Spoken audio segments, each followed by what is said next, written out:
A child is watching. She is 3 years old. She is sitting quietly, hands in her lap, eyes forward. In front of her, an adult is beating an inflatable clown with a mallet, punching it, kicking it, throwing it across the room. The child watches every movement. Then the adult leaves, and the child is alone. Alone with the clown. She picks up the mallet. What you just witnessed was not an accident. It was not random. It was designed. In 1961, a psychologist named Albert Bandura engineered one of the most quietly disturbing experiments in the history of science. He was not studying violence. He was studying something far more dangerous. He was studying how violence is born. And what he found, inside that ordinary room, with ordinary children, changed what we believe about human nature, about innocence, about imitation, about where the darkness in us actually comes from. Stay with this, because by the end you will not look at a child the same way, and you will not look at yourself the same way either. To understand why the Bobo doll experiment mattered, you need to understand what the world believed before it. In the 1950s, the dominant theory of human behavior was behaviorism. The idea was simple. You reward a behavior, it increases. You punish a behavior, it decreases. People were, in this model, essentially complex machines. Input, output, stimulus, response. There was no room in this theory for observation. No room for watching. No room for the idea that a child could learn something simply by seeing it done. Albert Bandura disagreed. Bandura was a Canadian psychologist working at Stanford University. Quiet, methodical, not the kind of man who announced himself loudly. But he had a suspicion that the entire psychological establishment had missed something fundamental. Something obvious, in retrospect. Something that every parent, every teacher, every older sibling already knew intuitively. Children copy what they see. Not sometimes. Not only when they are rewarded for it. Automatically, deeply, without being taught. And if that was true, then what a child watched mattered as much as what a child was told. And what a child witnessed could be written into them, permanently. In 1961, Bandura and his colleagues designed an experiment using 72 children, boys and girls, ages 3 to 6, students at the Stanford University Nursery School. Each child was brought into a room and sat in one corner, given toys, potato prints, stickers. Then, in the other corner of the same room, an adult began to play. The Bobo doll.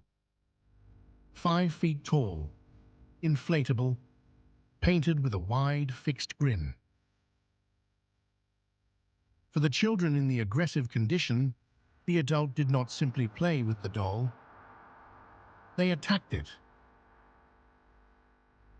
The adult punched it, sat on it, hit it with a mallet, threw it into the air, kicked it around the room.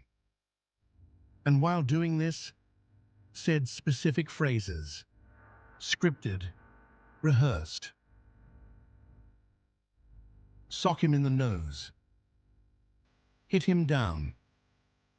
Kick him. Throw him in the air. The child watched all of this for 10 minutes. Then the adult left. Other children, the control group, either watched an adult play peacefully with the doll or watched no adult at all. Then all the children were taken to a separate room, filled with toys, including a Bobo doll and a mallet. And they were left alone. The children who had watched the aggressive adult did not hesitate. They reproduced the behavior with near-perfect accuracy. The same punches, the same kicks, the same phrases. Sock him in the nose. From the mouth of a 4-year-old. They did not need to be rewarded. They did not need to be instructed. They did not need to be encouraged. They had simply watched. And watching had been enough. The children who had not seen aggression did not exhibit it. The children who had seen a peaceful adult with the doll played peacefully. The only difference between these children was 10 minutes of watching. 10 minutes. One more thing. The children did not just copy the exact behaviors they had seen. Some of them invented new ones. New ways to hurt the doll that no adult had demonstrated. As if watching the aggression had not just taught them a behavior, it had given them permission. Bandura published his results, and the world tried to look away because the implications were not comfortable. Not for parents, not for television networks, not for a society that had decided conveniently that what children watched did not matter as long as they were told the right values. Bandura's finding was this: children do not learn only from what they are taught. They learn from what they observe, from the models around them, from what the adults in their world, real or fictional, are seen to do. He called this social learning theory, later refined into social cognitive theory. But the core idea was devastating in its simplicity. You are always teaching, even when you think you are not.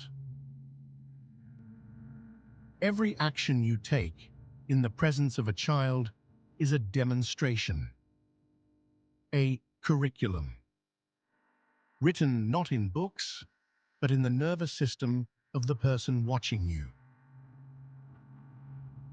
And it goes further than the home.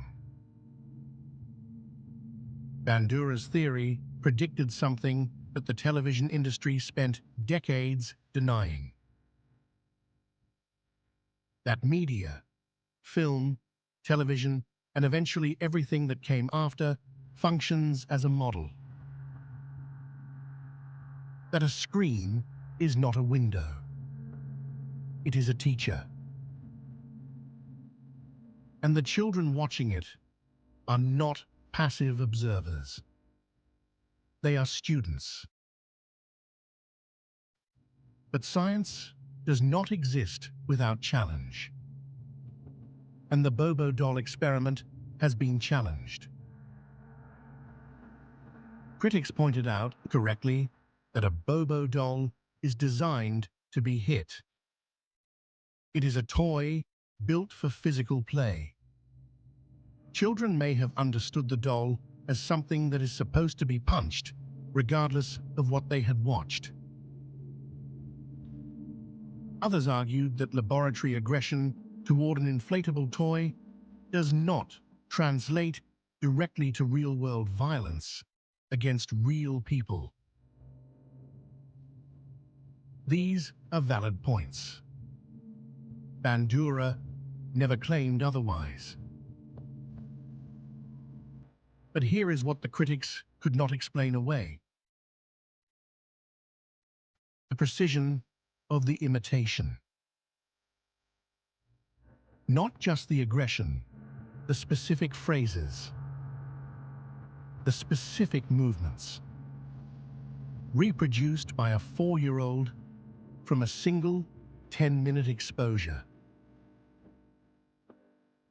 That is not random behavior toward a toy. That is encoding. And further variations of the experiment added something even more unsettling.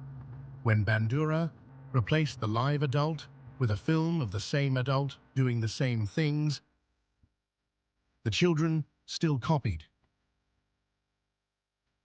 almost as effectively. The medium did not matter.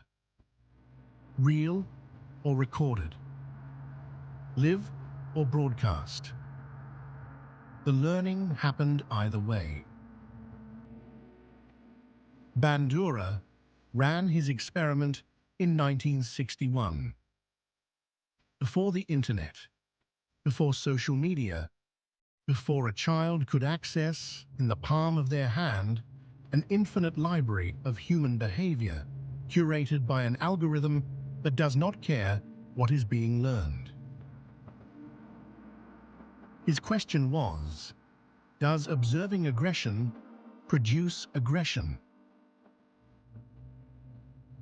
Our question now is something larger.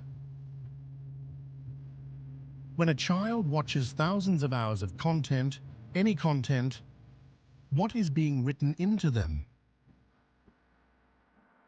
What models are they absorbing? What behaviors are being encoded, quietly, automatically, without reward or punishment, simply through the act of watching? Bandura's work does not answer these questions. It only makes them impossible to ignore. And it raises one more question, the one that has followed this experiment for 60 years. If children are this sensitive to observation, if watching once is enough to encode a behavior, what does that say about who we are now?